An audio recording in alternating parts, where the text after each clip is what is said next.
नमस्कार जय जगन्नाथ। आशा करुच्ची आपण मैंने समस्ते भलरे थे। दुर्भाग्यवशतः माने दुखर सहित मत कहू पड़ू कि मु भल नहीं। आपण मैंने देखिपे मु बर्तमान कौ जगार अच्छी मु देखिपे हॉस्पिटल यहाँ किछि दिन भितर एमती किसी घटीगला जोटा कि मुझे भाभी नी स्वप्न कि गोटे होली एमती कि जो मैंने भी जानी कि मोर एमती अवस्था कौन है कहीं है तो से मैंने भी आश्चर्य अच्छा समस्ते आश्चर्य सहित माने माने समस्ते शॉक कि एक्चुअली हठात कौन हो गला मो सहित माने मु आपण मान सहित ये जिनटा को माने शेयर करि पारु नै कि माने केते कष्ट हो मो सहित ये जिनटा एक्चुअली दुखर सहित कहवा को पड़ुची जे जहाँ भी हेले कि मो रोग रिलैप्स हो माने मो कैंसर मो जो रिकवरी करूथली मो माने ट्रीटमेंट भितर ही मोर कैंसर रिटर्न करिगला आउ थरे जोटा कि मते बहुत बाधुची आ बहुत कष्ट भी होउची मते दुखर सहित कहया को पड़ुची आ कौन करी भाभी भी नथिली भलरे थिली तो आपण मान सहित मु शेयर करथली सब जिंस को एमती हो बोले मुझे भाभी भी नथिली मु घर लोक भी बहुत भाभी नथिली घर लोक बहुत कांदुचंदी ता पई सब जिनस ठीक ठाक थिला कहीं हठात हो गला भगवान मो कथा शुणिले ना कौन कले मुझे भी जानी पारे बहुत कष्ट लगुच मत जो स्वप्न नहीं कि मुझे जिद्र सहित मुझे ट्रीटमेंट होउथली एठी आपण मान सब जन आसती कि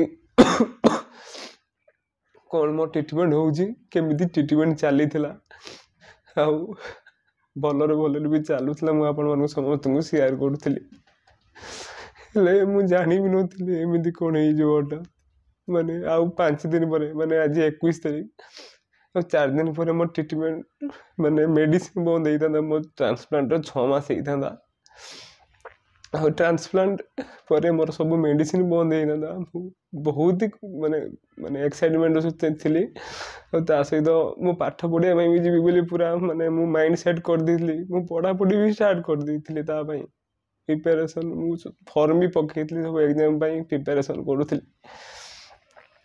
कहीं है केमी है मुझे कहूँ कि मतलब 10 तारीख दिन यही रिसेंट एप्रिल 10 तारीख दिन मोर विजिट थिला डॉक्टर मु 10 तारीख आसी डॉक्टर विजिट करी विजिट पर मोर जी सब ब्लड टेस्ट होता सब जिन मोर माने रिपोर्ट ठीक ठाक अच्छी रिपोर्ट भी भल आसला तापर किंतु जेहेतु टिके सब थर भी टिके अधे कमी जाए ब्लड रे तो हिमोग्लोबिन टिके कमी जाइथिला प्लेटलेट भी कमी जाइथिला ता सहित मोर जो थाए डब्ल्यूबीसी टिके कमी जाइथिला तो जेहेतु डब्ल्यूबीसी कमी गला तो डॉक्टर गोटे इंजेक्शन देते डब्ल्यूबीसी रे 10 तारीख दिन तो से माने टिके पेनफुल रुए से डब्ल्यूबीसी टा कहीं डब्ल्यूबीसी को टिके तैयारी होगापाई फीवर आसे आउ मोर आसला 10 तारीख दिन ज्वर आसला बॉडी पेन है मुझे डल खाइली ठीक थी 11 तारीख किसी आसलानी मुझे ठीक रही 12 तारीख घर को गली ट्रेन रे राति ज्वर आसला एमती 13-14 भी एमती ज्वर आसला बाकी डॉक्टर को सजेशन रे मेडिसिन भी खाइली आउ जेहेतु ट्रेन ट्रावेल करे मुझे ठंडा लगी जाए तेणु मुझे मेडिसिन खाऊली तो सब जिनस पर भी मुझे ठीक ठाक थी किंतु हठात 15 तारीख दिन सडनली पुणी थे सेमती देह खराब है सका तो डॉक्टर को पुणी थे पचारि डॉक्टर कहले कि सका मेडिसिन टा खायापी डल जदि 2 सुधा ज्वर आसो देन तुम 2 सुधा माने मेडिसिन मेडिकल को पलि आसो तो से ज्वर भी आसला 12टा 12:30 को ज्वर आसला आउे सडनली मत इमरजेंसी मोर माने भुवनेश्वर आसिक मत हैदराबाद पहुँचा को पड़ा निहाती तो मुझे 16 तारीख दिन जो हैदराबाद पहुँचली पहुँचला मुझे सका इमरजेंसी सब देखली रिपोर्ट सब भल अच्छी डेंगू जहाँ भी टेस्ट हुए जमती कि डेंगू हेले जमती प्लेटलेट कमी जाए आउ डब्ल्यूबीसी कमी जाए सब जिन कमी जाए ताप जेहेतु कमी जाइला तो तापाई मु टेस्ट करी सब रिपोर्ट ठीक अच्छी हेले कौन है ना से गोटे प्रोब्लेम से माने डाउट कले कि कैंसर रिलैप्स कि ଆଉ ଥରେ ରିଟର୍ନ କରିଗଲା କ୍ୟାନ୍ସର।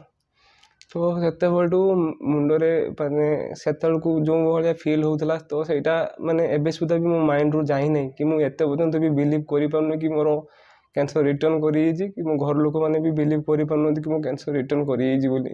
କାହିଁକିନା ଏତେ ଫିଟ୍ ରହିକି ବି ଏତେ ହେଲା ପରେ ବି ମାନେ କେମିତି ରିଟର୍ନ କରିଗଲା ସେଇଟା ମାନେ ବହୁତ ମାନେ ବାଧୁଛି, ବହୁତ ସକିଂ ମୋ ପାଇଁ ସେଇଟା।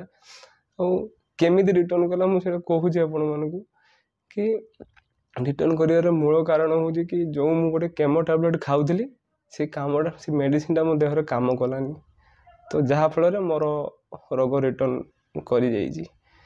କାହିଁକିନା ମୋର ଯେଉଁ ବି ସେଲ୍ ଏକ୍ୟୁଟ୍ ଲିମ୍ଫୋବ୍ଲାଷ୍ଟିକ୍ ଲ୍ୟୁକେମିଆ ଯେଉଁଟା ALLଟା ଯାହାର ମୋର ହେଇଥିଲା, ସେଇ ରୋଗ ପୁଣି ଥରେ ହେଇଛି। ତା ପାଇଁ ବ୍ଲଡ଼ ଟେଷ୍ଟ ହେଇଛି, ବହୁତ ବ୍ଲଡ଼ ଟେଷ୍ଟ। ଦେଖନ୍ତୁ ମୋ ହାତ ଗୁଡ଼ାକ ସବୁ କଳା କରି ପକାଇଛନ୍ତି, ସବୁ କେମିତି ସାଲାଇନ୍ ଏବେ ବି ଲାଗିଛି। ବହୁତ ମାନେ ଏସବୁ କଷ୍ଟ ତ ମୁଁ ପାଇଛି ଆଗରୁ ବି, ତ ଏବେ ବି ମୁଁ ଏ କଷ୍ଟ ମାନେ ସହୁଛି। ମୋତେ ସେତିକି ବାଧୁନି ଯେତିକି ମୋତେ ବାଧୁଛି କି ମୋ ରୋଗଟା ଯେମିତି ରିଟର୍ନ କରିଯାଇଛି, ସେଇଟା ମୋତେ ଅଧିକ ବାଧୁଛି। ତ ମୋର ସେଇ ରୋଗ ଯେଉଁ ରୋଗ ଥିଲା ସେଇ ରୋଗ ସେ ଆସିଛି, ଆଉ ଯେଉଁଠି ମୋର ମ୍ୟୁଟେସନ୍ ହେଇଥିଲା ସେଇ ମ୍ୟୁଟେସନ୍ଟା ମୋର ସେଇ ଜାଗାରେ ହିଁ ଅଛି। କିନ୍ତୁ କାମ କଲାନି କ'ଣ ନା, ସେ ଗୋଟେ ହିଁ ମେଡ଼ିସିନ୍ ଯେଉଁଟାକି ଡେସାଟେନିମ୍ ମେଡ଼ିସିନ୍ କେମୋ ଟ୍ୟାବଲେଟ୍ଟା, ତ ସେଇଟା ମୋର କାମ କଲାନି। ସେଇଟା ଟିକେ ମାନେ ଡକ୍ଟରଙ୍କୁ ପରେ ଯେତେବେଳେ ପଚରାଗଲା କି ଡକ୍ଟର କହିଲେ କି ମାନେ ମୋର ରୋଗଟା ଟିକେ ଷ୍ଟ୍ରଙ୍ଗ ଥିଲା, ତାଫଳରେ କ'ଣ ମେଡ଼ିସିନଟା ତାଠାରୁ ଟିକେ କମ୍ ପାୱାରଫୁଲ୍ ଥିଲା, ଯାହାଫଳରେ ଟ୍ରାନ୍ସପ୍ଲାଣ୍ଟ ଫେଲ୍ ହେଇଗଲା ମୋର। କାହିଁକିନା ଟ୍ରାନ୍ସପ୍ଲାଣ୍ଟ ମୋର ଫୁଲ୍ ମେଚ୍ ଥିଲା, ମୁଁ ରିକଭରି ଭଲ କରୁଥିଲି, ସବୁ ଜିନିଷ ଠିକ୍ଠାକ୍ ଥିଲା, କିନ୍ତୁ ମୋର ଭାଗ୍ୟ ହିଁ ଖରାପ ଥିଲା। ଏଇଟା ହିଁ କହୁଛି କି ସବୁ ଜିନିଷ ଠିକ୍ ଥିଲା, ମୋ ଭାଗ୍ୟ ହିଁ ଖରାପ ଥିଲା। ଆଉ ଟ୍ରାନ୍ସପ୍ଲାଣ୍ଟ ତ ଆପଣମାନେ ଜାଣିଛନ୍ତି କି ଟ୍ରାନ୍ସପ୍ଲାଣ୍ଟର ଖର୍ଚ୍ଚ କେତେ। ମୁଁ ବହୁତ ଆପଣମାନଙ୍କୁ ସାହାଯ୍ୟ ମାଗିଥିଲି, ଆପଣମାନେ ସମସ୍ତେ ସାହାଯ୍ୟ କରିଥିଲେ, ଆଉ ଯାହାଫଳରେ ମୋର ଫାଷ୍ଟ ମାନେ ଟ୍ରାନ୍ସପ୍ଲାଣ୍ଟର ଟ୍ରିଟମେଣ୍ଟଟା ହେଇପାରିଥିଲା। ଆଉ ବର୍ତ୍ତମାନ ଯେଉଁ ଅପସନ୍ କ'ଣ ମୋ ପାଇଁ ଟ୍ରିଟମେଣ୍ଟ କରିବା ପାଇଁ ବର୍ତ୍ତମାନ ବି ଅପସନ୍ ଅଛି।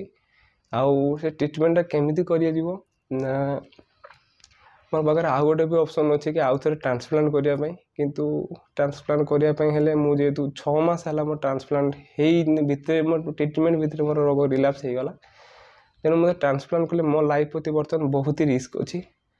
କିନ୍ତୁ ତଥାପି ଷ୍ଟିଲ୍ ମୁଁ ମାନେ ଫାଇଟ୍ କରିବା ପାଇଁ ମୁଁ ରେଡ଼ି ଅଛି ଟ୍ରାନ୍ସପ୍ଲାଣ୍ଟ ପାଇଁ। ନହେଲେ ଆହୁରି ଗୋଟେ ଦୁଇଟା ଟ୍ରିଟମେଣ୍ଟ ଅଛି, ଇମ୍ୟୁନୋଥେରାପି ଗୋଟେ ଅଛି, ଆଉ ଗୋଟେ କାର୍ଟିସେଲ୍ ଗୋଟେ ଅଛି। ତେଣୁ ତା ପାଇଁ ହେଲେ ବହୁତ କଷ୍ଟଲି, ମିନିମମ୍ 50 ଲାକ୍ସ ଦରକାର। ତେଣୁ 50 ଲାକ୍ସ ତ ଆମ ଗୋଟେ ମିଡ଼ିଲ୍ କ୍ଲାସ୍ ପାଇଁ ଆମ ମାନେ ସେତିକି ସମ୍ଭବ ନୁହେଁ, ମିଡ଼ିଲ୍ କ୍ଲାସ୍ ପରିବାର ପାଇଁ। କାହିଁକିନା ଘର ଲୋକ ଯେତିକି ମୋ ପାଇଁ କରିଛନ୍ତି ସେତିକି ମୋ ପାଇଁ ବହୁତ, କାହିଁକି ମାନେ ଯେତିକି ଡେଡ଼ିକେସନ୍ ବର୍ଷ ଦେଇଛନ୍ତି ଏଠି ମୋ ଭାଇ ତ ଦେଖିଛନ୍ତି ଆପଣମାନେ ସମସ୍ତେ। ଆଉ ମୋ ଭାଇ ଯଦି ଏଠି ନଥାନ୍ତେ ବୋଧେ ସେ ସବୁବେଳେ ଟାର୍ଗେଟ୍ ନେଇକି ଥିଲେ କି ମାନେ ଯାହା ବି ହେଇଯିବ ମୋ ଭାଇକୁ ଭଲ କରିକି ନେଇକି ଯିବି।